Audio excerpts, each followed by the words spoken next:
सभी बहनों को मीठी मीठी राम राम। जयकारा शेरावाली का बोल साचे दरबार की जय। आज सरस्वती माता की पूजा का विधान तथा कवच का हम कवच का पाठ करेंगे। तो सभी बहनें सुनना। नवरात्रे चल रहे हैं, आज दूसरा न्योता है और माता रानी सरस्वती लक्ष्मी माता का दोनों न्योते आज ही मना रहे हैं। 2 जोड़ तीज का न्योता आज ही है। नारद जी ने कहा, भगवान आपके कृपा प्रसाद से यह अमृतमयी संपूर्ण कथा मुझे सुनने को मिली है। अब आप इन प्रकृति संज्ञक देवियों के पूजन का प्रसंग विस्तार के साथ बताने की कृपा कीजिए।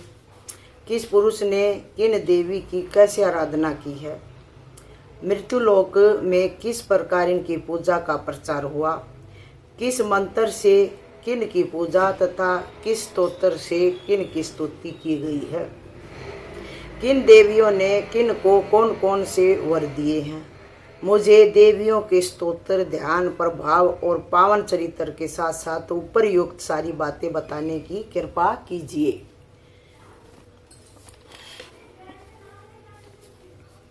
भगवान नारायण कहते हैं, नारद, गणेश जननी दुर्गा, राधा, लक्ष्मी, सरस्वती और सावित्री, ये 5 देवियां सृष्टि की प्रकृति कही जाती हैं।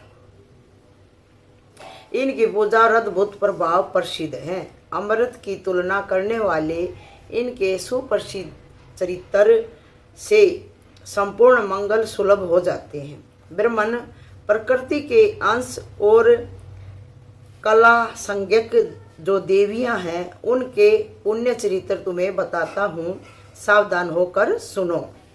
इन देवियों के नाम हैं काली, वसुंधरा, गंगा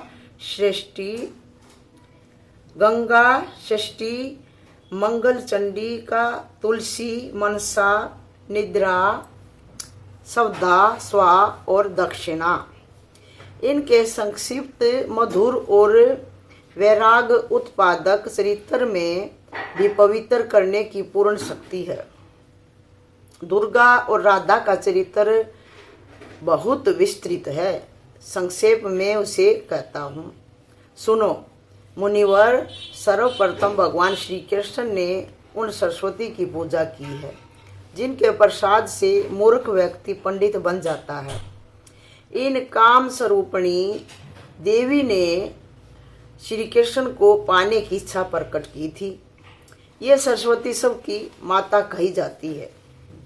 सर्वज्ञानी भगवान श्री कृष्ण ने इनका अभिप्राय समझकर सत्य, हितकर तथा परिणाम में सुख देने वाले वचन कहे। भगवान श्री कृष्ण बोले, साध्वी, तुम नारायण के पास पधारो। वे मेरे ही अंश हैं, उनकी 4 भुजाएं हैं। मेरे ही समान उन परम सुंदर पुरुष में सभी सद्गुण वर्तमान हैं। वे सदा तरुण ही रहते हैं, कभी भी बूढ़े नहीं होते। करोड़ों कामदेवों के समान उनकी सुंदरता है। लीला में दिव्य अलंकारों से अलंकृत वे सब कुछ करने में समर्थ हैं। मैं सबका स्वामी हूँ, सभी मेरा अनुशासन मानते हैं, किंतु राधा की इच्छा का प्रतिबंधक मैं नहीं हो सकता। कारण ये तेज, रूप और गुण सब में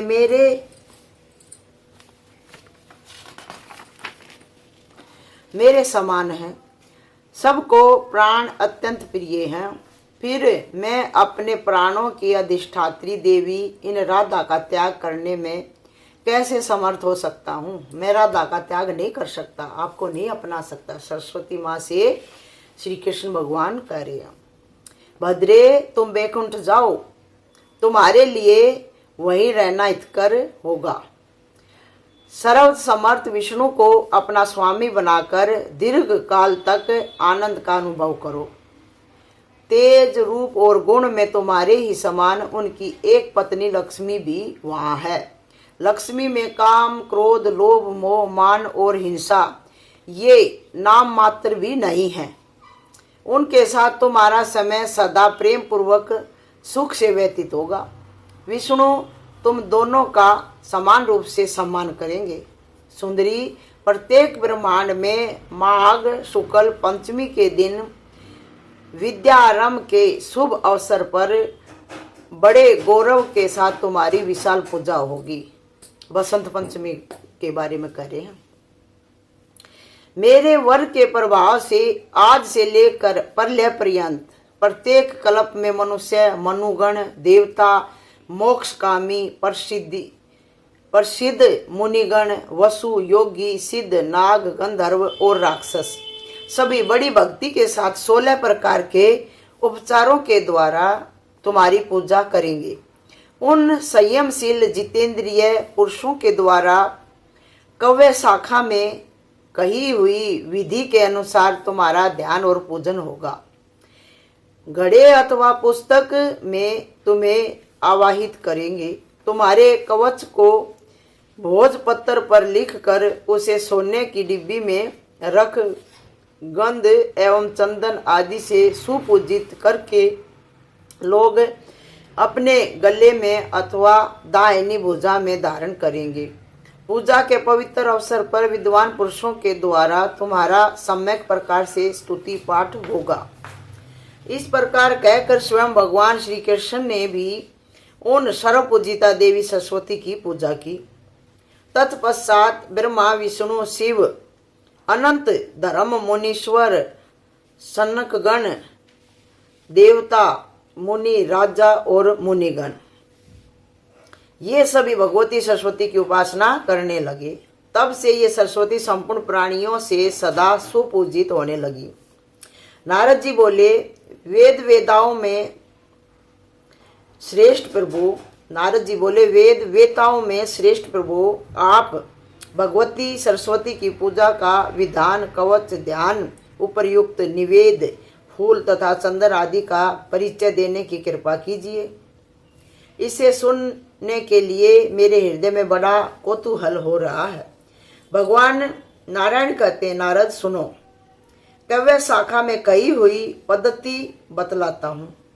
इसमें जगन माता सरस्वती के पूजन की विधि वर्णित है। माघ शुक्ल पंचमी विद्यारंभ की मुख्य तिथि है। उस दिन पूर्वाह्न काल में ही प्रतिज्ञा करके संयमशील बन जाए, पवित्र रहे, स्नान और नित्य क्रिया के पश्चात भक्ति पूर्वक कलश स्थापना करे। फिर अपनी शाखा में कही हुई विधि से अथवा तांत्रिक विधि के अनुसार पहले गणेश पूजन करे। तत्पश्चात इष्ट देवता सरस्वती का पूजन करना उचित है। फिर ध्यान करके देवी का आवाहन करे। तदंतर वर्ती रहकर षोडश उपचार से भगवती की पूजा करे। सौम्य पूजा के लिए कुछ उपयोगी निवेद वेद में कथित हैं। ताजा माखन, दही, दूध, धान का लावा, तिल के लड्डू, सफेद गन्ना, गुड़ में बना हुआ मधुर पकवान, मिश्री, सफेद रंग की मिठाई, नमकीन पदार्थ, बढ़िया सात्विक चिवड़ा, शास्त्रोक्त हवियान, जौ अथवा गेहूं के आटे से घृत में तले हुए पदार्थ, पके हुए स्वच्छ केले का पिष्टक, उत्तम अन्न को घृत में पकाकर उससे बना हुआ अमृत के समान मधुर मिष्टान, नारियल, उसका पानी, केसरू, मूली, अदरक, पका हुआ केला, बढ़िया बेल, बेर का फल, देश और काल के अनुसार उपलब्ध ऋतु फल तथा अन्य भी पवित्र स्वच्छ वर्ण के फल, ये सब निवेद के समान हैं। ये सभी निवेद का ही समान है। मुने सुगंधित सफेद पुष्प और सफेद स्वच्छ चंदन देवी सरस्वती को अर्पण करना चाहिए। नवीन श्वेत वस्त्र और सुंदर शंख की विशेष आवश्यकता है। श्वेत पुष्पों की माला और भूषण भगवती को चढ़ावे। महाभाग मुनि भगवती सरस्वती का श्रेष्ठ ध्यान परम सुखदायी है तथा भ्रम का उच्छेद करने वाला है। वह वेदोक्त ध्यान यह है। सरस्वती का श्री विग्रह शुक्ल वर्ण है। ये परम सुंदरी देवी सदा हंसती रहती हैं। इनके परिपुष्ट विग्रह के सामने करोड़ों चंद्रमा की प्रभावित तुच्छ है। ये विशुद्ध चिन्मय वस्त्र पहने हैं। इनके एक हाथ में वीणा है और दूसरे में पुस्तक। सर्वोत्तम रत्नों से बने हुए आभूषण इन्हें सुशोभित कर रहे हैं। ब्रह्मा विष्णु और शिव प्रवर्ती प्रधान देवताओं तथा सुरगणों से ये सुपूजित है। श्रेष्ठ मुनि मनु तथा मानव इनके चरणों में मस्तक झुकाते हैं। ऐसी भगवती सरस्वती को मैं भक्ति पूर्वक प्रणाम करता हूँ। इस प्रकार ध्यान करके विद्वान पुरुष पूजन के समग्र पदार्थ मूल मंत्र से विधिवत सरस्वती को अर्पण कर दिए। फिर कवच का पाठ करने के पश्चात दंड की भांति भूमि पर पड़कर देवी को साष्टांग प्रणाम करे। मुने जो पुरुष भगवती सरस्वती को अपना इष्ट देवता मानते हैं उनके लिए यह नित्य क्रिया है। श्रीं ह्रीं सरस्वती स्वाहा यह वैदिक अष्ट अक्षर मूल मंत्र परम श्रेष्ठ एवं सबके लिए उपयोगी है, अथवा जिसने जिस मंत्र का उपदेश दिया है उनके लिए वही मूल मंत्र है। सरस्वती शब्द के साथ चतुर्थी विभक्ति जोड़कर अंत में स्वाहा शब्द लगा लेना चाहिए। लक्ष्मी और योग माया की आराधना में भी इसी मंत्र का प्रयोग किया जाता है। इस मंत्र को कल्प वृक्ष कहते हैं। प्राचीन काल में कृपा के समुद्र भगवान नारायण ने वाल्मीकि मुनि को इसी का उपदेश किया था। भारतवर्ष में गंगा के पावन तट पर यह कार्य संपन्न हुआ था। फिर सूर्य ग्रहण के अवसर पर पुष्कर क्षेत्र में परशुराम जी ने शुक्र को इसका उपदेश किया था। मारीच ने चंद्र ग्रहण के समय प्रसन्न होकर बृहस्पति को बताया था। बद्री आश्रम में परम प्रसन्न ब्रह्मा की कृपा से भृगु इसे जान सके थे। जरत्कारु मुनि श्री क्षीर सागर के पास विराजमान थे। जरत्कारु मुनि क्षीर सागर के पास विराजमान थे। उन्होंने आस्तिक को यह मंत्र पढ़ाया था। बुद्धिमान ऋषि श्रृंगी ने पर्वत पर विभांडक मुनि से इसकी शिक्षा प्राप्त की थी। शिव ने आनंद में आकर गोत्र में उत्पन्न कवय मुनि को इसका उपदेश किया था। याज्ञवल्क्य और कात्यायन ने सूर्य की दया से इसे पाया था। महाभाग शेष पाताल में बलि के सभा भवन पर विराजमान थे। वहीं उन्होंने पाणिनि, बुद्धिमान, भारद्वाज और साक्षायन को इसका अभ्यास करवाया था। 4 लाख जप करने पर मनुष्य के लिए यह मंत्र सिद्ध हो जाता है। इस मंत्र के सिद्ध हो जाने पर अवश्य ही मनुष्य में बृहस्पति के समान योग्यता प्राप्त हो सकती है। विपेंद्र सरस्वती का कवच विश्व पर विजय प्राप्त कराने वाला है। जगत सृष्टा ब्रह्मा ने गंधमादन पर्वत पर भृगु के आग्रह से इसे उन्हें बताया था। वही मैं तुमसे कहता हूँ, सुनो। भृगु ने कहा, ब्रह्मन, आप ब्रह्मज्ञानी जनों में प्रमुख, पूर्ण ब्रह्म ज्ञान संपन्न, सर्वज्ञ, सबके पिता, सबके स्वामी एवं सबके परम आराध्य हैं।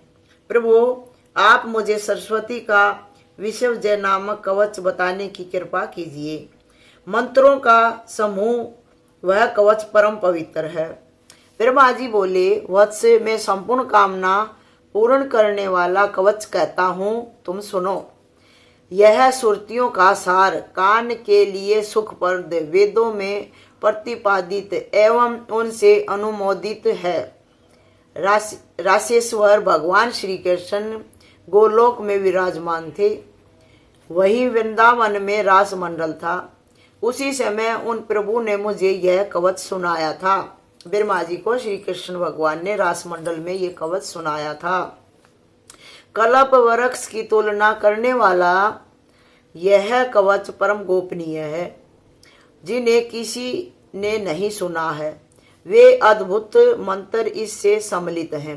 इसे धारण करने के प्रभाव से ही भगवान शुक्राचार्य संपूर्ण दैत्यों के पूज्य बन सके। ब्रह्मन बृहस्पति में इतनी बुद्धि का समावेश इस कवच की महिमा से ही हुआ। वाल्मीकि मुनि सदा इसका पाठ और सरस्वती का ध्यान करते थे, अतः उन्हें कविंदर कहलाने का सौभाग्य प्राप्त हो गया। वे भाषण करने में परम चतुर हो गई। इसे धारण करके स्वयं भूमनु ने सबसे पूजा प्राप्त की। कणाद, गौतम, कणव, पाणिनि, शक्टायन, दक्ष और कात्यायन इस कवच को धारण करके ही ग्रंथों की रचना में सफल हुए। इसे धारण करके स्वयं कृष्ण द्विपायन व्यास देव ने वेदों का विभाग कर खेल ही खेल में अखिल पुराणों का प्रणयन किया। साता तप, सर्वत, वशिष्ठ, पराशर, याज्ञवल्क्य, ऋष्य शृंग, भारद्वाज, आस्तिक, देवल, जैगिस्वय और ययाति ने इस कवच के साथ ही पूरे ग्रंथ का अध्ययन किया था। इसी से सर्वत्र उनका सम्मान होने लगा। विपेंद्र इस कवच के ऋषि प्रजापति हैं। स्वयं वृत्ति छंद है। माता शारदा अधिष्ठात्री देवी है। अखिल तत्व परिज्ञान पूर्वक संपूर्ण अर्थ के साधन तथा समस्त कविताओं के विवेचन में इसका प्रयोग किया जाता है। श्रीं ह्रीं रूपणी भगवती सरस्वती सब ओर से मेरे सिर की रक्षा करे।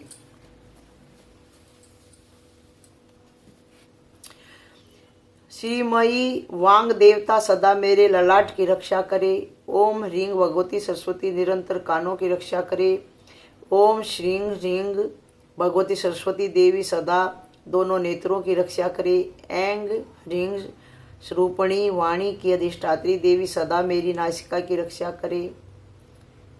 ओम ह्रीमयी विद्या की अधिष्ठात्री देवी होठ की रक्षा करे। ओम श्रीं ह्रीं भगवती ब्रह्मा दंत पंक्ति की निरंतर रक्षा करे। ऐंग यह देवी सरस्वती का एकाक्षर मंत्र मेरे कंठ की रक्षा करे। ओम श्रीं ह्रीं मेरे गले की तथा श्री मेरे कंधों की सदा रक्षा करे। विद्या की अधिष्ठात्री देवी ओम ह्रीं स्वरूपणी सरस्वती सदा वक्ष स्थल की रक्षा करे। बोल श्री सतगुरु भगवान की जय। भगवती जगदम्बे महारानी की जय। माँ सरस्वती की जय हो।